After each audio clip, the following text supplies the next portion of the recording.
Pre historic man लाखों सालों तक खाना बदोश की जिंदगी जीता रहा।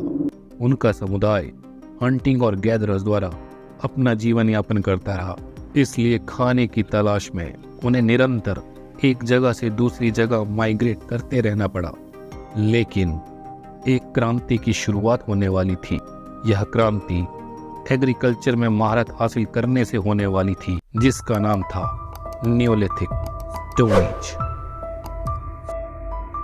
जैसा कि हमने पिछली दो वीडियोस पैलियोलिथिक और मेसोलिथिक स्टोन एज के बारे में जाना, इस वीडियो में हम नियोलिथिक एज के बारे में जानेंगे और साथ ही तीनों का कंपैरिजन करेंगे ताकि टॉपिक्स पर बेहतर अंडरस्टैंडिंग बन पाए। चलिए शुरू करते हैं। नियोलिथिक स्टोन एज 6000 बीसी से 1000 बीसी तक का टाइम पीरियड कवर करता है। नियोलिथिक शब्द दो ग्रीक वर्ड नियो और लिथोस से बना है। नियो का अर्थ होता है न्यू और लिथोस का अर्थ होता है स्टोन, इसलिए नियोलिथिक पीरियड को न्यू स्टोन एज भी कहा जाता है। प्रसिद्ध वैज्ञानिक वी गॉर्डन चिल्डे ने अपनी बुक मैन मेक हिमसेल्फ में लिखा है कि नियोलिथिक युग ने मनुष्य के जीवन में क्रांति ला दी। उनके द्वारा इस क्रांति को नियोलिथिक रेवोल्यूशन का नाम दिया गया। भारत में नियोलिथिक पीरियड के सबसे पहले आर्कियोलॉजिकल एविडेंस की डिस्कवरी का श्रेय डॉक्टर प्राइंडोस को जाता है। उनके द्वारा सन 1842 में कर्नाटका के लिंगासुर में पॉलिश्ड स्टोन नाइफ्स की खोज की गई। इसके साथ ही एक अन्य आर्कियोलॉजिस्ट HP ले मेसुरियर द्वारा सन 1860 में उत्तर प्रदेश के प्रयागराज जिले के टोल्स रिवर वैली में नियोलिथिक इम्प्लीमेंट्स की खोज की गई। फूड।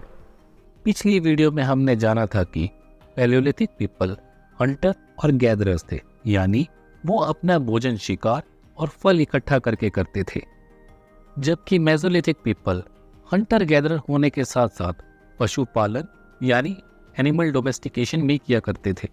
पर जिस क्रांति की बात वी गॉर्डन चिल्डे द्वारा की गई वो नियोलिथिक एज में की गई, यानी एग्रीकल्चर की शुरुआत। अब मानव अपने भोजन के लिए हंटर गैदरर और एनिमल डोमेस्टिकेशन पर निर्भर नहीं रह गया था। अन्य शब्दों में कहें तो नियोलिथिक एज में ह्यूमंस खाना इकट्ठा करने से खाना उगाने वाला बन गया। कुछ स्कॉलर्स का मानना है कि इंडियन सब कॉन्टिनेंट में पहली बार खेती की शुरुआत मेहरगढ़, जो अब पाकिस्तान में है, उससे हुई थी।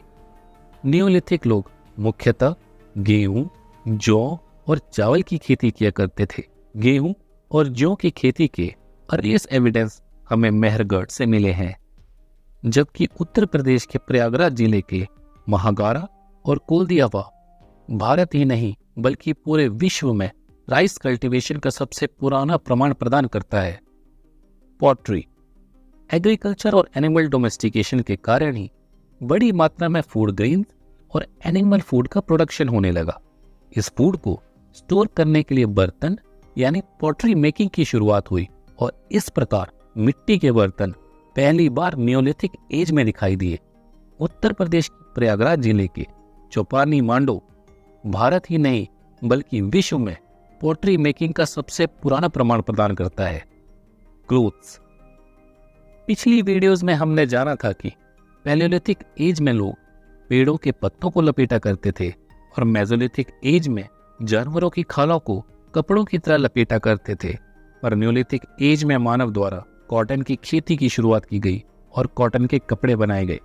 विश्व में कॉटन उगाने में सबसे पुराने एविडेंस मेहरगढ़ पाकिस्तान में प्राप्त होते हैं। अन्य शब्दों में कहें तो इंडियन सब कॉन्टिनेंट के लोग विश्व में सबसे पहले थे जिन्होंने सिलाई और बुनाई को जाना था। हाउसेस। पैलियोलिथिक और मेसोलिथिक एज में जहां लोग केव्स यानी गुफाओं में रहा करते थे, वहीं नियोलिथिक पीरियड में लोग हट्स में रहा करते थे। नियोलिथिक लोग मिट्टी के बने रेक्टेंगुलर और सर्कुलर हाउसेस में रहते थे और इस प्रकार उनके द्वारा अर्लीस्ट सेटल्ड सोसाइटी की नींव रखी गई थी। Disposal of dead. पैलियोलिथिक लोग लाशों को जलाया या दफनाया नहीं करते थे बल्कि खुले में जानवरों को खाने के लिए छोड़ देते थे और मेसोलिथिक पीरियड में लाशों को दफनाना शुरू कर दिया गया था, जबकि नियोलिथिक पीरियड के दौरान डेड बॉडी को दफनाने के लिए दो तरीकों को अपनाया जाता था। पहला, कंप्लीट बरियल प्रोसेस, यानी पूरी बॉडी को मिट्टी में दफनाया जाना। दूसरा, पार्शियल बरियल प्रोसेस, यानी शरीर के केवल कुछ हड्डियों को ही मिट्टी में दफनाया जाता था। टूल्स, जैसा कि हमने पिछली वीडियोस में पढ़ा था, पैलियोलिथिक युग के लोगों द्वारा चॉपर, चॉपिंग और हैंडएक्स का इस्तेमाल किया जाता था और मेसोलिथिक लोगों द्वारा माइक्रोलिथ्स का इस्तेमाल किया जाता था। न्यूलिथिक पीरियड में लोगों द्वारा पॉलिश्ड स्टोन टूल्स का इस्तेमाल किया जाने लगा, जैसे कि cord, hatchet, chisel, pestle, arrowhead, saw etcetera. Polished stone tools की मदद से ह्यूमन को खेती, शिकार आसान हो गया। बिहार के चिरण में बोन टूल्स पाए गए हैं और उत्तर प्रदेश के प्रयागराज जिले में मातृ देवी का बोन मेड स्टैच्यू भी पाया गया है। न्यूलिथिक एज के साथ ही स्टोन एज का भी अंत हुआ और इसी दौरान कुछ सभ्यताओं ने धातु यानी मेटल्स का लिमिटेड उपयोग करना शुरू कर दिया। मेटल्स और स्टोन पर आधारित इस युग को चाल्कोलिथिक यानी कॉपर स्टोन एज भी कहा जाता है, जिसकी बात हम नेक्स्ट वीडियो में करेंगे। फ्रेंड्स, अगर इस वीडियो के रिलेटेड अगर आपको कुछ डाउट्स हैं तो आप मुझे कमेंट करके लिख सकते हैं। आपके डाउट्स का जवाब मैं कमेंट में दे दूंगा। Thank you.